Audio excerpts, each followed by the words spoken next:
Railway స్థలాల్లో దశాబ్దాలుగా నివసిస్తున్న పేదల ఇళ్లను కూల్చివేసేందుకు కూటమి ప్రభుత్వం కుట్ర చేస్తుందని సిపిఎం పశ్చిమ నగర కార్యదర్శి బోయ సత్యబాబు విమర్శించారు. ఎన్నికల ముందు పేదలకు ఇళ్లు ఇస్తామని హామీ ఇచ్చిన నాయకులు హామీ అమలు చేయకపోగా వారి ఇళ్లను తొలగించేందుకు సిద్ధపడడం దారుణమని ఆయన మండిపడ్డారు. సిపిఎంగా పేదల పక్షాన పోరాడతామని సత్యబాబు స్పష్టం చేశారు. మోటూరి భవన్లో ఏర్పాటు చేసిన విలేకరుల సమావేశంలో సిపిఎం పశ్చిమ నగర కార్యదర్శి బోయ సత్యబాబు మాట్లాడుతూ పాత రాజరాజేశ్వరిపేటలోని రైల్వే స్థలాల్లో 5 దశాబ్దాలకు పైగా నివసిస్తున్న పేదల ఇళ్లను తొలగించేందుకు రైల్వే అధికారులు నోటీసులు జారీ చేస్తున్నారని తెలిపారు. ఆగస్టు 5న ఇళ్లను తొలగిస్తామని ఫైనల్ నోటీసులు జారీ చేయడం పట్ల ఆయన ఆగ్రహం వ్యక్తం చేశారు. ఎంపీ కేశినేని శివనాథ్ ఏడాది క్రితం వీరందరికీ ఇళ్ల పట్టాలు ఇస్తామని హామీ ఇచ్చారని, హామీ నెరవేర్చకపోగా డబుల్ ఇంజన్ సర్కార్ ఇళ్లను కూల్చివేసేందుకు కుట్ర చేస్తుందని మండిపడ్డారు. ఎన్నికల ముందు పేదలకు ఇల్లు ఇస్తామన్న నాయకులు 2 ఏళ్లు గడిచేసరికి ఇచ్చిన హామీని విస్మరించి వారి ఇళ్లను కూల్చివేయడం దారుణమని మండిపడ్డారు. మురికి కూపాల్లాగా ఉన్న ఈ ప్రాంతంలో దశాబ్దాలుగా విషసర్పాలతో సహజీవనం చేస్తూ జీవిస్తున్న పేదలకు ఎమ్మెల్యే సుజనా చౌదరి అండగా నిలవాలని ఆయన కోరారు. డబుల్ ఇంజన్ సర్కార్ వీరి ఇళ్లను కూల్చివేయకుండా ఎమ్మెల్యే చొరవ ప్రదర్శించాలని సూచించారు. సిపిఎం పార్టీగా తమ పేదల పక్షాన పోరాడతామని స్పష్టం చేశారు. కూటమి ప్రభుత్వం 2 ఏళ్లు పరిపాలన పూర్తి చేసుకుంటుంది. ఇచ్చిన హామీల ప్రకారంగా 2 సెంట్లు ఇల్లు ఇస్తాం విజయవాడ పట్టణంలో ఉన్న ప్రజలకని చెప్పి ఇచ్చిన హామీ అమలు చేయపోగా ఉన్న ఇల్లుని కూల్చే కార్యక్రమాన్ని వేగవంతం చేస్తున్నారు. ముఖ్యంగా విజయవాడ పశ్చిమ నియోజకవర్గంలో ఉన్నటువంటి పాత రాజరాజేశ్వరిపేటలో ఉన్న 600 ఇళ్లను రైల్వే స్థలాలు ఉన్నాయని పేరుతో, రైల్వే స్థలాల్లో మీరు నివాసం ఉంటున్నారని పేరుతో రైల్వే అధికారులు ఫైనల్ నోటీస్ని గత 4 రోజుల క్రితం ఇంటింటికి అంటించి వెళ్ళారు. ఆగస్టు 5వ తేదీన మీ ఇల్లులను కూల్చేస్తున్నామని చెప్పి ఈ ఫైనల్ నోటీసులు పొందుపరిచారు.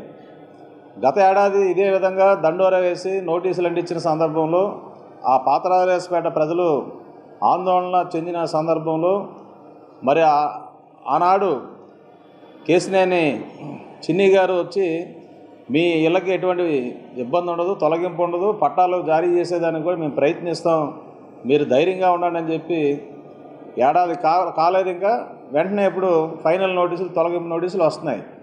ఎంపీ గారు ఇచ్చిన మాట ప్రకారంగా ఇళ్ళ పట్టాలు వస్తాయని ప్రజలందరూ ఎదురు చూస్తుంటే తొలగింపు నోటీసులు ఇచ్చారు ఎంపీ గారు. ఇది మీకు తగునా అని ఈరోజు మేము ప్రశ్నిస్తున్నాం. గత 4 రోజుల నుంచి వాళ్ళు ఆందోళన చెంది అక్కడ మరి ధర్నాలు చేస్తున్నా కానీ విజయవాడ నగరంలో ఉన్నటువంటి ఎంపీ కనీసం 500 కుటుంబాల బాధితుల్ని పరామర్శించడానికి తీరుబాటు లేదా అని ఈరోజు మేము ప్రశ్నిస్తున్నాం. వారికి ఆ ఇల్లుని కాపాడే బాధ్యత మీకు లేదా? ఆ ఇళ్ళని రక్షించే బాధ్యత మీకు లేదా? మీరు ఇచ్చిన మాట ప్రకారం మీరు నిలబడరా?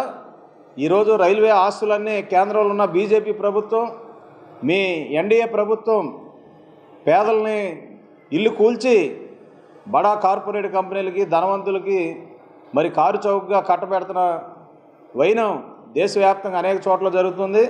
అందులో భాగంగా ఇక్కడ కూడా ఆ కుట్రల్ని మీరు పాల్పడుతున్నారా అనేది ఈరోజు ఎంపీ గారు విజయవాడ నగర ప్రజలకి సమాధానం చెప్పాలని ఈ సందర్భంగా మేము డిమాండ్ చేస్తున్నాం.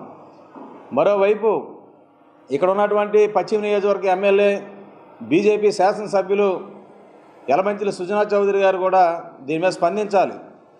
పైన మీ ప్రభుత్వం ఉంది, కింద మీ ప్రభుత్వం ఉంది. డబుల్ ఇంజిన్ సర్కారు మరింత బాధ్యత తీసుకొని ఆ ఇల్లు రక్షించే విధంగా ఎమ్మెల్యే గారు కూడా చొరవ చేయాలని సిపిఎంగా మేము డిమాండ్ చేస్తున్నాం. సామాన్య ప్రజలు 60-70 సంవత్సరాల నుంచి అక్కడ ఉన్నటువంటి మురుగు కూపాల్లో మరి పందులు, పాములు ఇటువంటి విషసర్పాలతో సావాసం చేసి బాగు చేసుకొని ఈరోజు రోడ్లు, లైట్లు, మరి మంచినీటి సదుపాయాలు, అండర్గ్రౌండ్ డ్రైనేజ్ సదుపాయాలు ఇవన్నీ కల్పించిన తర్వాత, అభివృద్ధి అయిన తర్వాత ఈరోజు కూల్చడం అంటే మీరు అభివృద్ధి వైపు వెళ్తున్నారా, లేదు ప్రజల యొక్క జీవితాలను కూల్చే వైపు వెళ్తున్నారా అనేది సమాధానం చెప్పాలని ఈ సందర్భంగా డిమాండ్ చేస్తున్నాం. ఈ ఇళ్ల విషయంలో ఇప్పటికైనా ఈ రాష్ట్ర రాజధాని విజయవాడ నగరం, అమరావతి పక్కనే ఉన్నటువంటి ఈ చోటే ఇంత అన్యాయం చేస్తుంటే ఇంకా రాష్ట్ర నలుమూలలా ఈ ప్రభుత్వం ఎన్ని వేల ఇళ్లను కూల్చుతుందనేది మరి ప్రజలు అర్థం చేసుకోవాలి. అలాగే ఈ పక్కనే ఉన్నటువంటి మిల్క్ ప్రాజెక్ట్ పక్కన గొల్లపూడి పంచాయతీ పరిధిలో ఉన్నటువంటి రామరాజనగర్లో కూడా అక్కడ ఉన్నటువంటి 400 కుటుంబాలు 50 సంవత్సరాల నుంచి కనీసం మంచినీటి సదుపాయం లేదు, మరుగుదొడ్ల సదుపాయం లేదు. అక్కడే జీవించి రోజువారీ కూలి పనులు చేసుకునే కార్మికులు ఉన్నటువంటి వారిని ఉన్న పలంగా మేము ఇల్లు తొలగించేస్తాం, మీరు సర్దుబాటు చేసుకుని వెళ్ళిపోండి అని చెప్పి ఈరోజు చెప్తుంటే, ఈ విషయం మీద ఎంపీ ఎమ్మెల్యేలని వాళ్ళు కలవడానికి వెళ్తే మా వల్ల కాదు, మేము చేయలేం, మేము ఆపలేం, మీరు వెళ్ళిపోండి, ఎక్కడికి వెళ్తారో వెళ్ళండి అని ప్రజల్ని రోడ్ల పాలు చేస్తారా?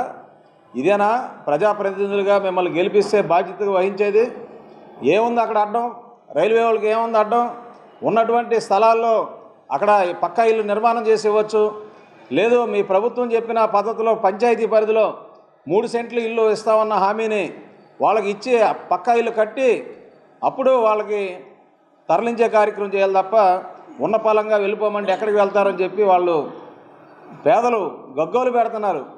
మీకు కష్టాల్లో ఉన్న పేదల్ని, ఇబ్బందులు ఉన్న పేదల్ని వచ్చి ఓదార్చి వాళ్ళకి ధైర్యం చెప్పే తీరుబాటు లేదా అని ఈరోజు కూటమికి సంబంధించినటువంటి ఎంపీని ఎమ్మెల్యేలని మేము ప్రశ్నిస్తున్నాం.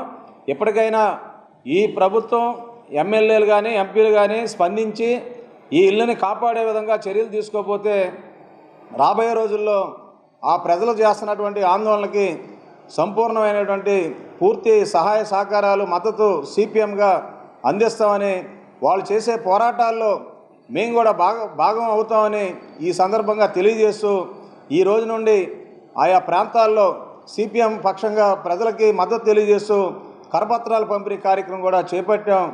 కాబట్టి విజయవాడ నగరంలో ఉన్నటువంటి అన్ని రాజకీయ పక్షాలు, ప్రజలు ఈ ప్రభుత్వం ఇల్లు కూలుస్తున్న వైనాన్ని తీవ్రంగా ఖండించాలని మరొకసారి విజ్ఞప్తి చేస్తున్నాం.